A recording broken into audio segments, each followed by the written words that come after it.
The lanterns on the eastern gate were still smoking when she arrived. I noticed the smoke first, the way the wick had been trimmed too short, so the flame guttered and spat instead of burning clean.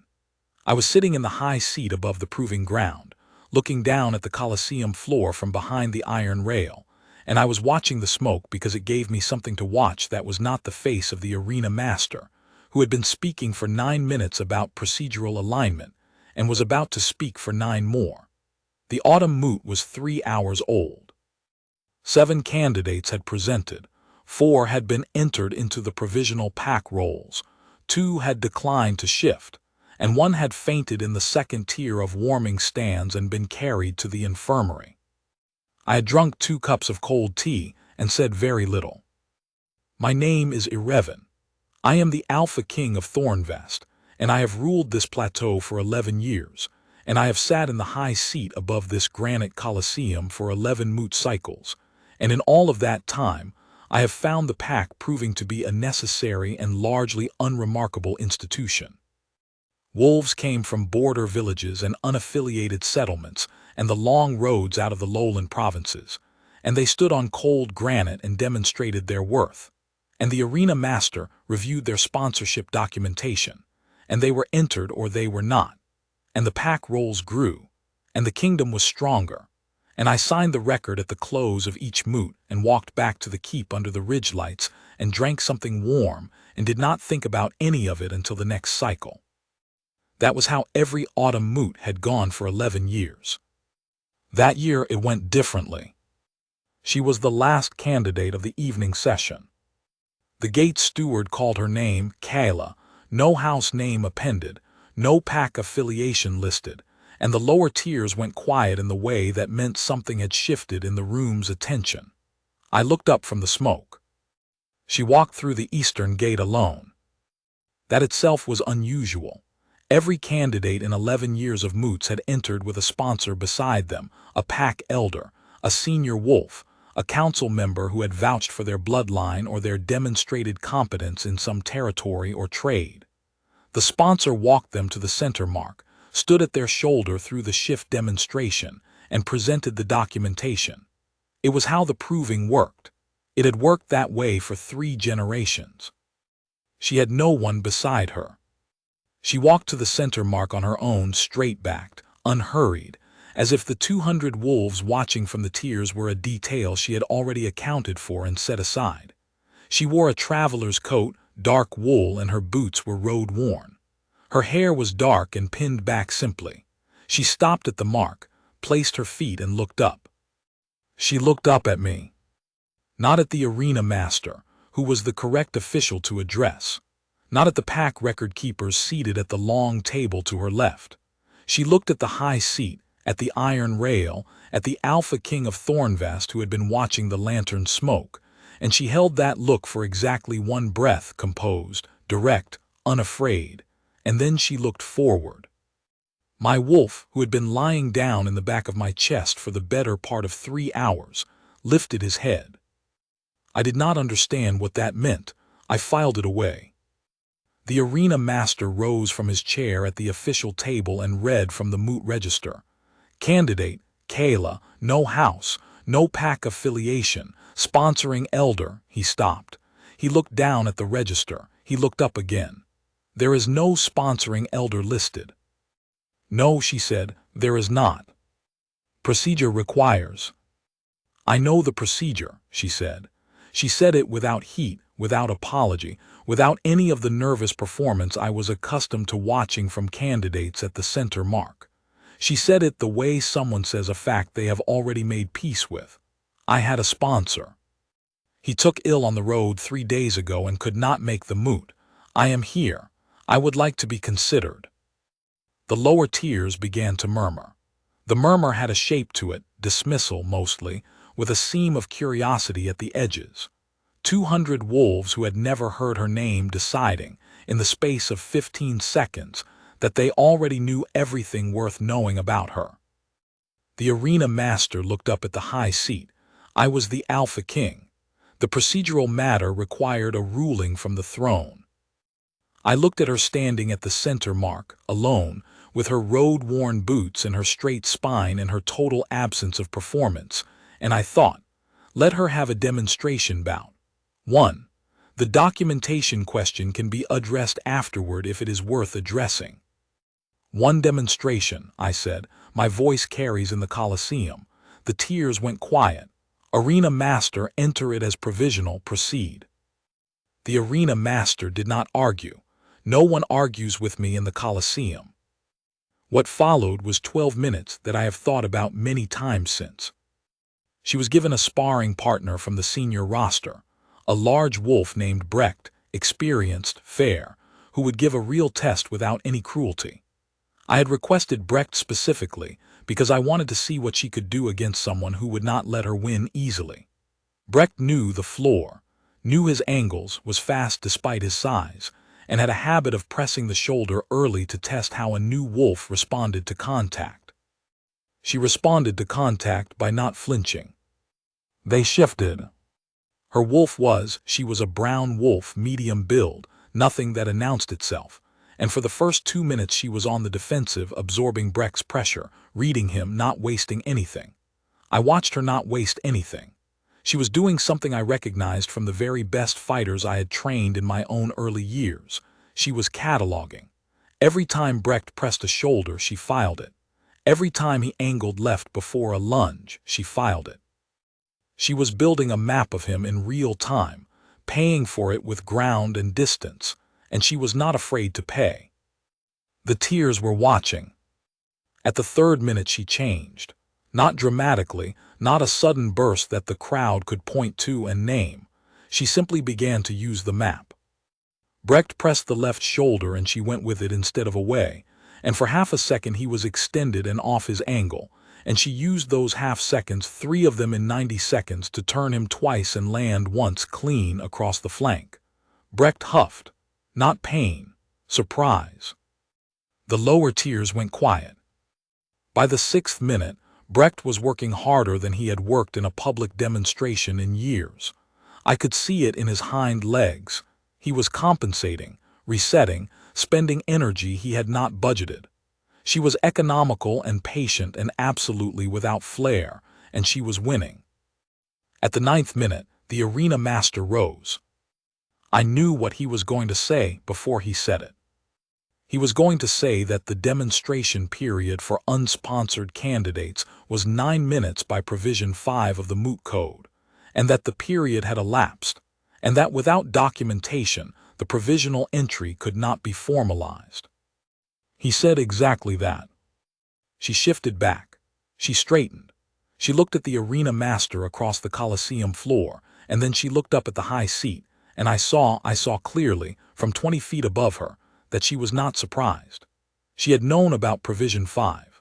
She had known before she walked through the gate that 9 minutes was her ceiling, and that Brecht's sponsorship documentation would not save her, and that the Moot Code would close around her like a hand regardless of what she demonstrated in those 9 minutes. She had come anyway. You are dismissed from this moot cycle, the Arena Master said, with the particular gentleness of someone delivering a procedural verdict they find personally uncomfortable. Your sponsoring elder may bring documentation to the spring moot, and I understand, she said. She bowed, a real bow, precise, unhurried, to the official table, and then, separately, to the high seat. And then she picked up her traveler's coat from the floor where she had set it before the shift, put it on, and walked back to the eastern gate. The tears watched her go. My wolf watched her go too, and when the gate closed behind her, he settled back down in my chest, slowly, like a weight being lowered onto a floor, and did not move again for the rest of the evening. But he did not close his eyes. I noticed that. He did not close his eyes the way he always had before when a moot ended and there was nothing left worth attending to. He was listening for something. I did not know what. I signed the moot record at the close of session, walked back to the keep under the ridge lights, drank something warm, and told myself I was not thinking about it. I was thinking about it constantly. The weeks between the autumn moot and the winter moot were occupied, as they always were, with the work of a kingdom. There were border disputes in the lower province and a question about the grain levy from Three Valley Pacts, and a long correspondence with the Wolf Council of Marath about treaty renewal, and I attended to all of it with the attention it deserved, which was full attention, because I have never been the kind of king who does his work with half his mind somewhere else. Or I had not been before. After the autumn moot, I found myself reading the pack rolls. I had never read the pack rolls voluntarily. I signed them at moot close. I reviewed summaries when territory disputes required a name check. I did not otherwise browse them the way one browses a correspondence log looking for a particular entry. The pack rolls contained thousands of names and histories going back 9 generations, and they were the province of the archive keepers, not the king's personal reading. I read them anyway, every evening for 2 weeks, a different section. Not methodically, I told myself I was not searching for anything, but I kept finding myself in the entries from the border provinces, the unaffiliated settlements, the long roads south, looking for a house name that did not exist, looking for a lineage under Kayla, no house. There was nothing. She was not in the rolls. She had not been entered because the documentation had not been presented and the provision had closed and the arena master had done his job correctly. I told myself this was the end of the matter. 2 weeks after the autumn moot, I called a winter moot. This was not unusual. Winter moots were smaller affairs, fewer candidates, the cold keeping many on the road from attempting the plateau, but they were regular practice, held at the turning of the season, and I had called 11 winter moots in 11 years and no one questioned the 12th. My council did not question it. The arena master received the notice and began preparations. The moot register was opened. On the 3rd day after the announcement, Kayla's name appeared on the registration list. She had found a new sponsor. Elder Voss of the Eastern Ridge community, an old wolf I respected, who did not put his name to things carelessly, had submitted documentation. I read the submission twice. His letter was brief and factual. He had been present at the autumn moot, he had watched her demonstration, and he was satisfied that the procedural gap of the autumn cycle should be corrected. He asked nothing more than that she be given a proper hearing. My council, when the registration was reviewed in session, had opinions. Aldrich, my senior war advisor, said that the autumn moot result was the autumn moot result, and that re-entertaining dismissed candidates on new documentation was a precedent with implications. Marin, my head archivist, said that technically the autumn ruling had been procedural, not substantive, and that a substantive hearing had never actually taken place, and that Voss's documentation did address the procedural gap directly. I listened to both of them. Then I said, she will have her second night. Aldrich looked at me. He had been my war advisor for 8 years and had never been in the habit of pressing a point once I had made a ruling, but something in my voice that evening made him look at me for an extra half-second before he said, "Yes, Alpha King." The pack knew she was coming. I had not circulated anything. The moot registration was a public record, but it was not typically the subject of wide discussion. Nevertheless, by the morning of the winter moot, the plateau was full of something I had not felt since a succession dispute in my 3rd year of reign. A specific kind of attention, tight and anticipatory, that meant the whole pack was watching to see what happened next. They had watched her walk away from the autumn moot with her coat and her dignity and her unspoken acknowledgement that the provision was the provision, and she was not going to perform grief about it. That image had done something to the plateau's memory. I understood this because it had done something to mine. The winter moot opened under a sky that had been promising snow since morning without delivering it. The ridge lights were lit early because the cloud cover made the plateau dark by mid-afternoon. I took the high seat. The arena master opened the register. 8 candidates presented and were heard.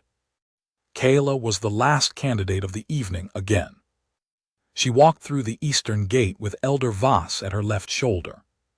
He was a broad man, white-haired, steady as old stone, and he carried her documentation in a leather case that he delivered to the arena master's table without ceremony and stepped back to the sponsor's mark.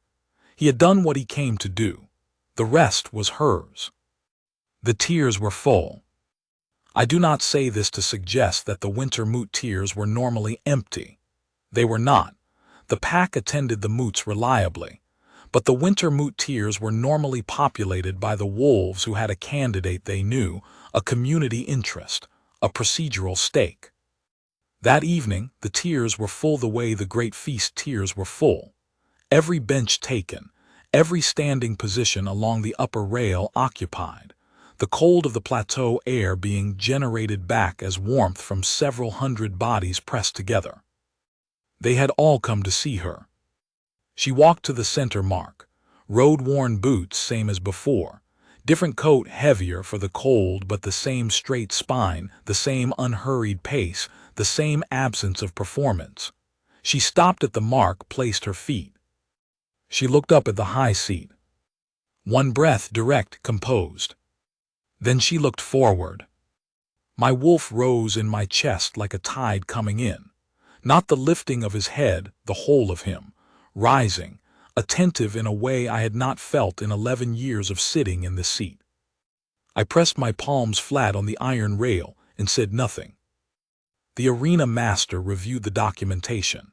He reviewed it for longer than usual, with the careful attention of a man who had no intention of being the person responsible for another procedural error. When he looked up, he said, "Documentation is in order. Candidate Kayla, sponsored by Elder Voss of the Eastern Ridge, you are entered for substantive hearing. You may take your time." She nodded once, and she shifted. I have seen several hundred shifts in this Colosseum. I have sat above them all. I know the shapes wolves make as they move from their human form into their true form, the collapse and expansion of the frame, the particular second of suspension when the change is committed and there is no going back. I have learned not to flinch at it even when the form that arrives is unexpected. I have seen large wolves and small wolves and wolves, with coloring so unusual the tears went audible. The tears went silent. Not quiet, not the managed quiet of a formal proceeding or the held breath quiet of a crowd waiting for a result. Silent. The way the plateau goes silent after a crack of thunder, when everyone is briefly unsure whether the world has changed. What came out of Kayla's shift was a wolf I had only ever seen in the archive paintings. She was silver white, not the pale gray that some wolves carry as their coloring, not the off-white of a winter coat, but a true silver white that caught the lantern light from the Colosseum walls and gave it back differently, the way snow gives back light differently from stone. She was large, larger than Brecht had been, larger than my own senior wolves, the kind of size that does not announce itself as aggression but simply exists, a fact, like the size of a ridge or a river. She stood at the center mark and she was still. The archive paintings I had been looking at 3 nights earlier. I had found myself in the history archive at the close of the last council session, looking at the illustrations in the pack lineage record, showed a Luna wolf from 3 generations back who had been described in the written record as silver-white old bloodline, the mark of the founding pack. The paintings were old and imperfect, but the shape of the wolf in them was this shape. I knew this before any of the record keepers at the archive table knew it. I knew it the way I knew the smell of snow before it fell, before there was language for it, before there was reasoning about it, because something in my chest was not rising anymore. Something in my chest had stopped. The held breath before knowing. And then the bond detonated. I have no better word for what happened. Detonated. A warmth that was not warmth.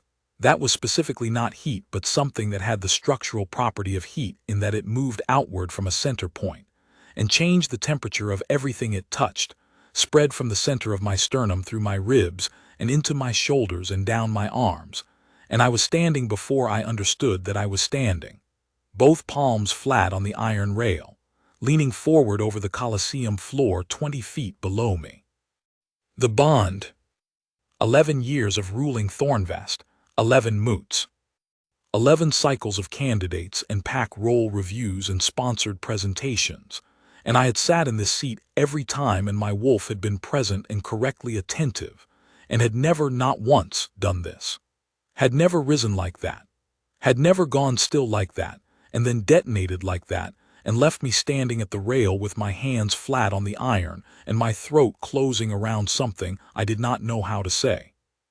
She was mine, my fated mate, standing on the cold granite of the proving ground in her true form, silver-white in the lantern light, absolutely still and mine.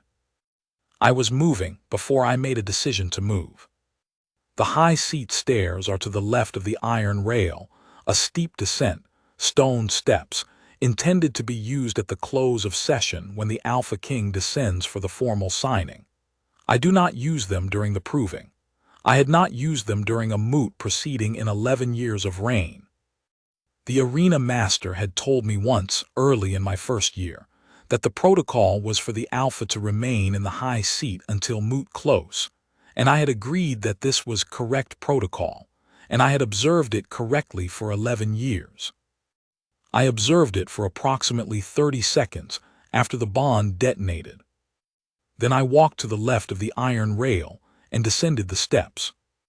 The Colosseum heard it, my footsteps on the stone staircase, the particular acoustics of the proving ground amplifying every step. The tears were already silent. The silence became a different kind of silence when they heard me coming down. I heard it change, heard the held breath of 200 wolves who had come expecting a pack proving, and were now watching something else entirely.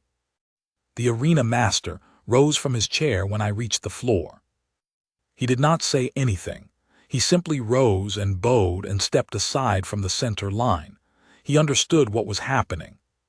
He was a man who had spent 20 years administering the formal machinery of this kingdom's pack structure, and he understood, before I had said a word, before I had crossed half the distance between the staircase and the center mark, that the formal machinery was about to do what it had been built to do. I walked across the cold granite. She had shifted back. She stood at the center mark in her human form, watching me cross the floor, and her expression was, I do not know how to describe it with the precision it deserves. Not surprise. She was not surprised. She was, I would come to understand, very difficult to genuinely surprise. Not performance, not the calculated composure of someone managing a public moment. Something quieter than that. The way a held breath releases. The way a door opens into warmth. She already knew. I stopped in front of her. The whole pack above and around us, the lantern smoke, the cold, the sound of the ridge wind outside the Colosseum walls, all of it was happening, and none of it was the thing that mattered. Kayla, I said. I said it the way you say the name of something you have been looking for without knowing you were looking for it. The word had a weight I had not expected. Alpha King, she said, steady, warm. I reached out and took her right hand in mine. The formal claim, the gesture the pack records as the Alpha's recognition, witnessed, public, entered into the moot record. I held her hand and I looked at her and I said, you are my fated mate. The Colosseum was so quiet I could hear the lanterns. I know, she said, not arrogance. Not performance. Just the simple, settled truth of it. She had shifted and the bond had come to her at the same moment it had come to me, and she had been standing at the center mark waiting for me to come down the stairs. I looked at her, she looked at me. And then the tears broke. Not applause. Wolves do not applaud in the Colosseum. It is not the form, but the sound that 200 wolves make when something is resolved. When the pressure that has been building in a room for weeks finally discharges. A sound like a held breath expelled all at once, and then voices, low and rising, and somewhere in the upper tiers someone who had been standing pressed against the rail for the last several hours sat down heavily on the stone bench and put their head in their hands, not from grief, but from the physical aftershock of sustained attention finally released. The arena master's chair scraped back. He rose. He bowed to me and then, and I will not pretend this did not matter, he bowed to her. He bowed to her, not to the Alpha King standing beside her.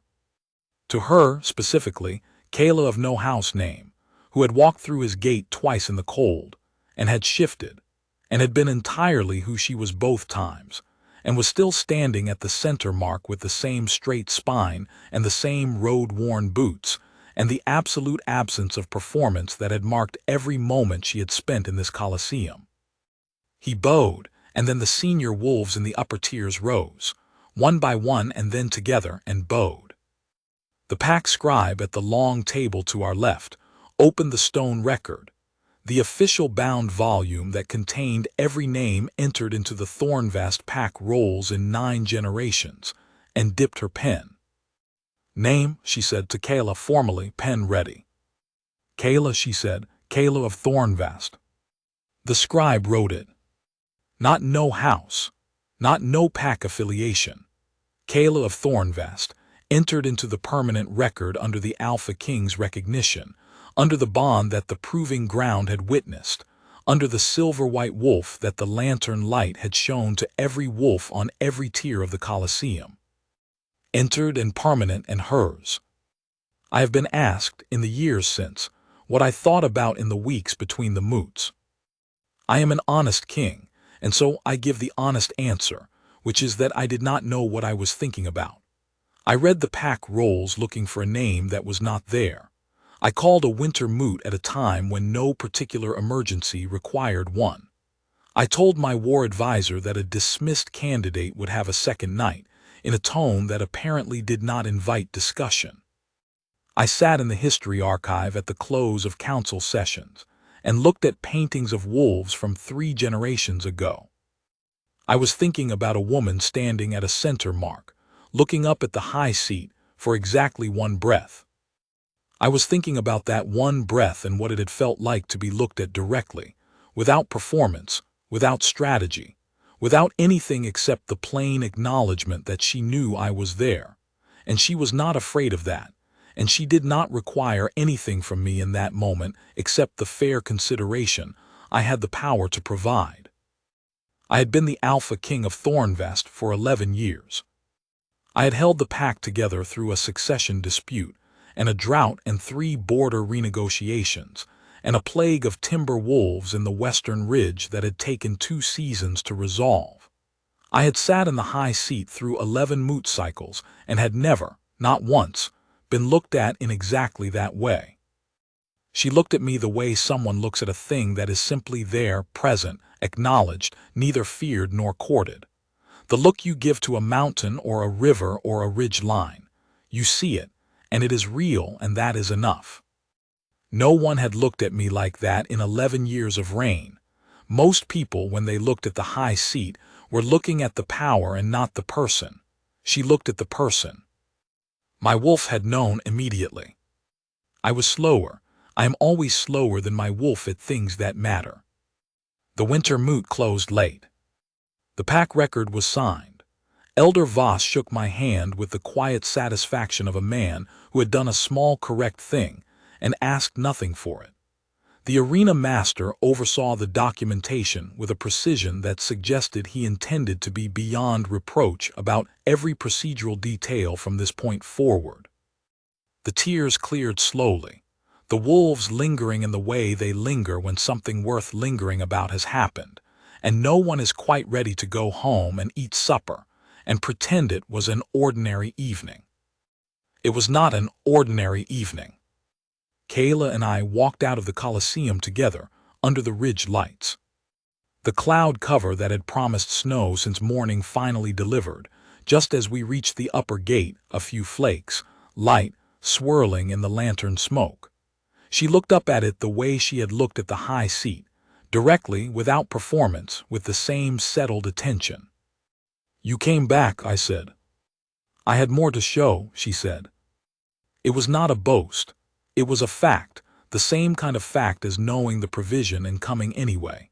She had more to show and she had come back to show it, and that was the whole of the matter. "You knew," I said. "When you shifted, you knew what the bond meant." "Yes." "You waited for me to come down the stairs." She was quiet for a moment. The snow was thickening slightly, the flakes beginning to settle on the stone. "I had been standing at center marks for a long time," she said. "I have learned to wait." I thought about the 9 minutes in the autumn, 9 minutes of cataloging and mapping and patient, unhurried work against a wolf who was twice her experience, and the ruling that closed around her at the end of it, and her bow, and her coat, and the walk to the gate. I thought about the weeks on the road between whatever border village she had come from in Thornvast, and the weeks after the autumn dismissal when she had found Elder Voss and made her case, and made the journey again in the cold. She had been waiting for a fair hearing. She had not performed grief about not having one. She had simply returned and waited and shown what she had to show, and she had been entirely, completely right to do so. "I should have come down the stairs the first night," I said. She looked at me, not surprised, considering. "You didn't know," she said. "You let me demonstrate. You gave me the 9 minutes. It was more than most would have given." "It was not enough." "No," she agreed, "but you called the winter moot." I had called the winter moot. She said it simply, the way she said most things, as a fact, not as absolution, not as reproach, but as the plain record of what had happened. "You called the winter moot," meaning, the thing that needed to be corrected was corrected. Meaning, the kingdom's machinery had done what the kingdom's machinery was for, eventually, and here we were under the ridge lights with the snow coming down, and her name in the stone record. I took her hand. Not the formal claim this time, no pack above us, no arena master at his chair, no scribe with her pen poised, just my hand in hers in the cold under the lanterns. "Kayla of Thornvast," I said, "that is what the record says." "That is what the record says," she agreed. Her hand was cold from the night air. I held it anyway, and we stood there for a moment while the snow thickened around us, and the last of the pack made their way home through the upper gate, and the lanterns burned, and the ridge wind moved through the Colosseum below us like a breath finally released after a very long time held. In the months that followed, the pack did what packs do when the Alpha King has found his mate.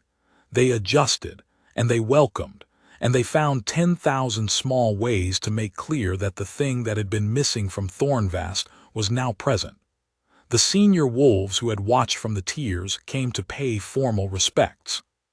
The archive keeper pulled the lineage records of the Luna bloodline, 3 generations back, the founding pack, the silver-white wolf in the paintings, and laid them on my study table with the particular pride of someone who has been waiting for the relevant context to become relevant. Elder Voss came for tea twice and said very little, and drank his tea with the satisfaction of a man who had done a small correct thing and had been entirely right about it. The arena master overhauled Provision 5 of the Moot Code. He spent 3 weeks on it. The revised provision allowed for documented emergency deferrals of sponsorship for candidates with legitimate cause, subject to documentary evidence and a winter moot confirmation hearing. It was careful, thorough, and clearly written. He presented it to me formally. I approved it formally. Neither of us mentioned the autumn moot directly. We did not need to. Kayla learned Thornvast the way she had learned Brecht in the demonstration bout, methodically, patiently, building her map in real time, paying attention to everything and wasting nothing. She was not performing the role of Luna. She was being it, which is a different thing, and the difference was visible to anyone paying attention. The pack responded to the difference the way packs respond to things that are simply true, with the particular settled certainty of wolves who have found what they were looking for without knowing they were looking for it. I knew that feeling.